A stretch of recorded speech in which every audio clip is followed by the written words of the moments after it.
Programme में खुशामदीद। मैं हूं आपका मेजबान समी इब्राहिम। आइए नजर डालते हैं आज की टॉप स्टोरीज पर। अमेरिका का ड्रोन हमलों की पॉलिसी में फौरी तब्दीली का कोई इम्कान नजर नहीं आ रहा। क्या नई हुकूमत ड्रोन हमले रुकवा पाएगी? मुस्लिम लीग नून की हुकूमत और पाक अमेरिका ताल्लुकात, ऊंट किस करवट बैठेगा? मंजूर वसान को फिर ख्वाब आ गया। इस बार कहते हैं कि वजीर आला सिंध नया और नौजवान चेहरा होगा। वजीर आला जो भी हो, पीपल्स पार्टी का मुस्तकबिल सिंध हुकूमत की कारकर्दगी से जुड़ा होगा। सरगना गिरफ्तार, लेकिन अली हैदर गिलानी का अभी तक कुछ पता नहीं। आखिर अगवाकार हैं कौन?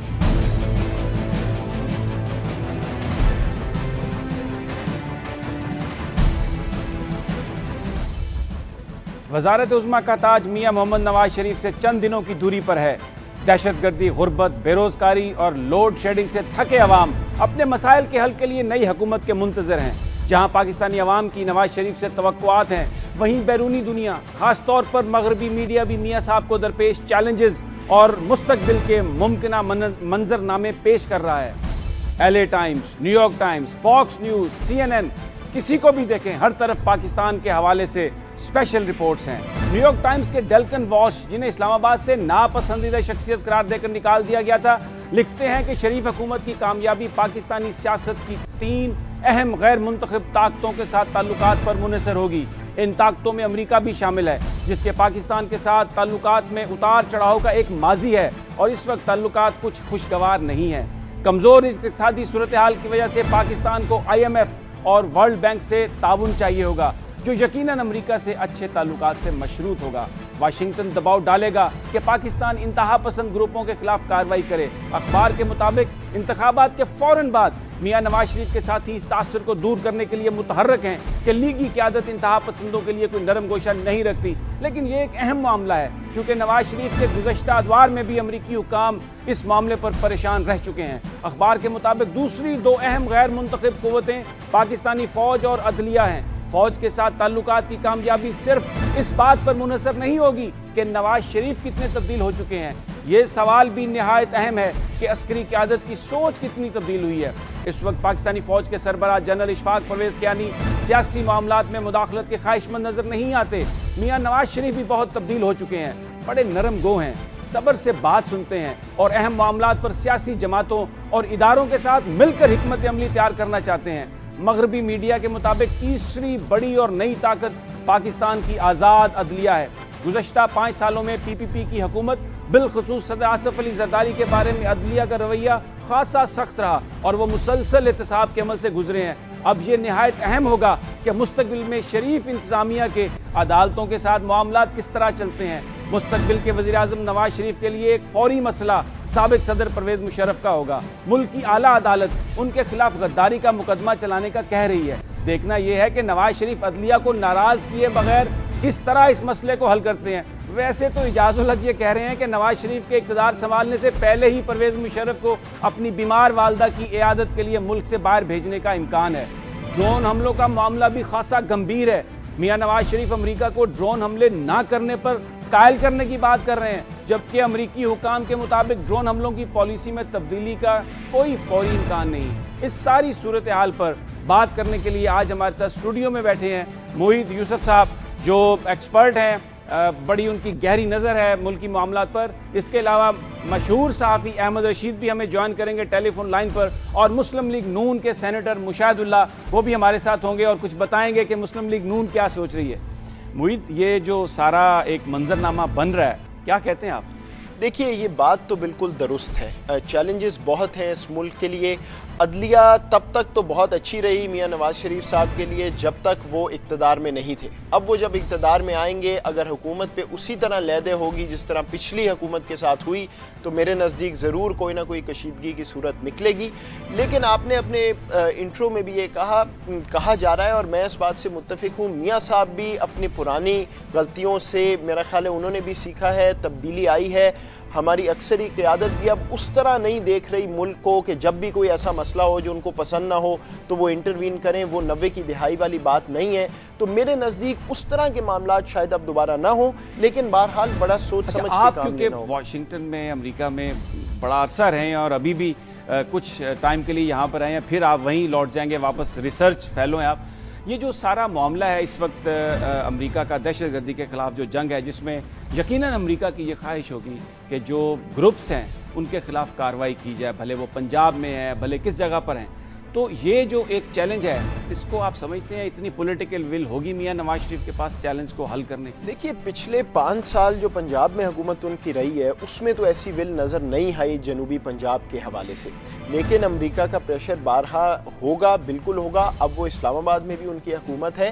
देखिए, ये सिर्फ अमेरिका का मामला नहीं है, मेरे नज़दीक पाकिस्तानी भी ये चाहते हैं और पाकिस्तान के लिए ज़रूरी है कि कुछ किया जाए। हाँ, ये ज़रूरी नहीं है कि आप पूरी अपनी फ़ौज या अपनी ताकत लेके पहुँच जाए, लॉन्ग टर्म प्लान बनाएं, लेकिन अगर इसको हमने सही तरह से टैकल ना किया इस इंतहा पसंदी को, तो ये पाकिस्तान के लिए बहुत बड़ा खतरा है। अमेरिका की बात तो बाद में आई। देखिए, ये चंद दिन पहले जनरल इशफाक परवेज़ कियानी ने एक स्टेटमेंट दी जिसमें उन्होंने ये कहा कि जो भी ये समझता है कि ये दहशतगर्दी की जंग पाकिस्तान की नहीं है, ये इंतशार के मुताबिक है, जबकि हमें नज़र आता है कि मियां नवाज शरीफ साहब और कई दूसरी जो रिलीजियस पॉलिटिकल पार्टीज़ हैं उनकी सोच बड़ी मुख्तलिफ है। तो आगे चलकर आप समझते हैं कि ये सारे ऑन बोर्ड हो जाएंगे? समी भाई, हमें और क्या चाहिए देखने के लिए कि ये पाकिस्तान की जंग है? 50,000 हमारे शहरी जो हैं वो इस दहशतगर्दी में मारे गए हैं। ये बात आपकी दुरुस्त है। इस वक्त फ़ौज जो है वो तालिबान से बात करने के लिए बिल्कुल आमादा नहीं है, इसमें कोई शक नहीं। मियाँ साहब ने, इमरान खान साहब ने कहा है कि वो बात करेंगे, तो इस पे एक थोड़ी बहुत कशीदगी होगी।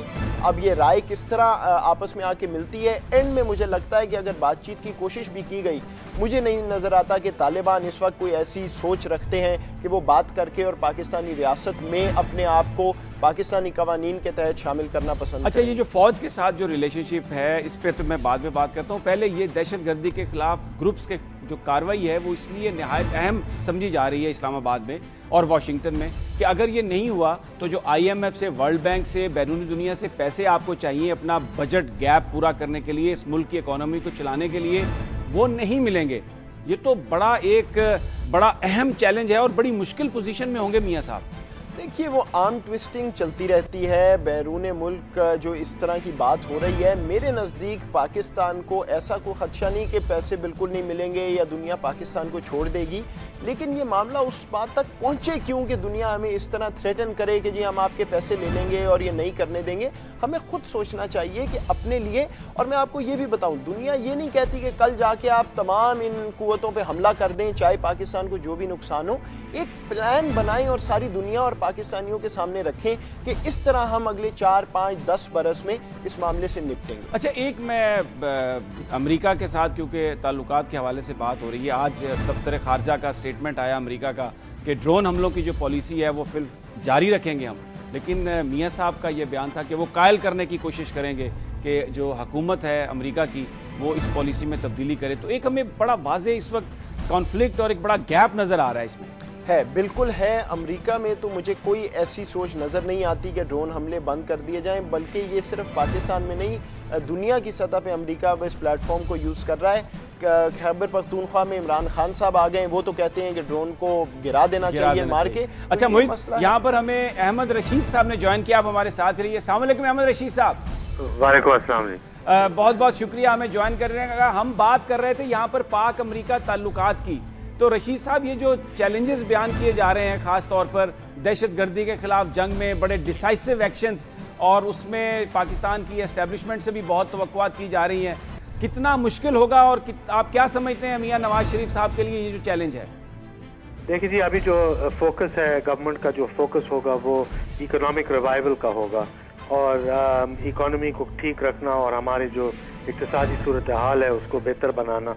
अब उसके जो ये मियाँ साहब का जो मेरे ख्याल में सारा कोशिश इसी पे होगा शुरू में, मगर इकोनॉमिक्स को भी ठीक करना, आपकी फॉरेन पॉलिसी को भी पहले ठीक करना होगा। और इस वजह से मेरे ख्याल में वो इंडिया की तरफ से तो उनने तो हाथ मिलाया है, शायद वो कुछ 3-6 महीने के अंदर अंदर शायद वो कुछ अफगानिस्तान की तरफ भी तवज्जो दें। इसलिए पाकिस्तान का जो मौक़िफ़ है इलाके में अभी तक बहुत नाजुक है और वो बेहतरी चाहिए इसमें। और अच्छा रशीद साहब, आपने फरमाया कि फोकस होगा ज़्यादा इकोनॉमिक को हालात को ठीक करने पर, तो जब भी हमारी ये डिप्लोमेट से बात होती है ऑफ द रिकॉर्ड कन्वर्सेशन में भी वो यही कहते हैं कि जो इक्तिसादी पॉलिसी है, इकोनॉमिक असिस्टेंस जो है वो जुड़ी हुई है दहशतगर्दी से पाकिस्तान की इकोनॉमी, क्योंकि अगर एक्शन नहीं हुआ डिसाइसिव तो बड़ा मुश्किल है फॉरेन इन्वेस्टमेंट का आना। ये तो बिल्कुल सही बात है जी, प्राइवेट फॉरेन इन्वेस्टमेंट को आना, आपने खुद देख लिया कि हमारा इन्वेस्टमेंट तो हो ही नहीं रही है ना पाकिस्तान में, बाहर से कोई इन्वेस्टमेंट नहीं आ रहा है 2-3 साल से, और ये साल जो है ये तो और भी खराब होगा। और बहुत सा जो लोकल इन्वेस्टमेंट है, पाकिस्तानियों का इन्वेस्टमेंट है, वो भी नहीं हो रहा है, इसलिए लोग अपने पैसे बाहर ले जा रहे हैं, इंडस्ट्रियां बंद हो रही हैं, दुबई जा रहे हैं, बांग्लादेश जा रहे हैं, दूसरे मुल्कों में जा रहे हैं। तो ये तो फॉरेन पॉलिसी तो एक हिस्सा होगा इकोनॉमिक रिवाइवल का, इसके बगैर आप अपना इमेज को बेहतर बनाने में और दहशतगर्दी का कुछ करने में ये आप मजबूर होंगे। मगर मैं ये भी कहता हूँ कि अहम बात जो अभी जल्दी में जो अहम बात होगी वो है कि आप कितना हद तक आप इकोनॉमिक रिफॉर्म, टैक्सेशन रिफॉर्म और ये सारी चीजें जो पीपल्स पार्टी गवर्नमेंट को बैनुल अक़वामी दुनिया, आपको याद होगा वो एक तंजीम थी फ्रेंड्स ऑफ पाकिस्तान। अहमद रशीद साहब, मैं आपको यहाँ पे रोक रहा हूँ, वक्त हुआ एक ब्रेक का, इस पर गुफ्तगू नाज़रीन जारी रहेगी। हम मिलते हैं ब्रेक के बाद और इसी मौजू पर गुफ्तगू जारी रखेंगे।